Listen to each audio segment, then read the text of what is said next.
আজ আমি আপনাদেরকে প্লান্টার তৈরি করে দেখাবো। দেখুন ওয়াটার হুইলের সাহায্যে প্লান্টার কিভাবে তৈরি হচ্ছে।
দেখুন ওয়াটার হুইলের সাহায্যে প্লান্টারটি তৈরি কমপ্লিট হলো।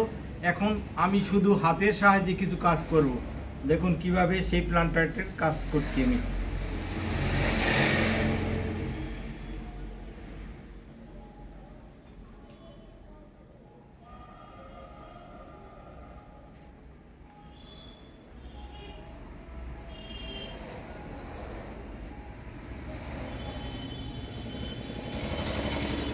এই ধরনের প্লান্টারের শেপ ডিজাইন যদি আপনাদের ভালো লেগে থাকে তাহলে অবশ্যই আমার চ্যানেলটি লাইক করবেন, শেয়ার করবেন, কমেন্ট করবেন।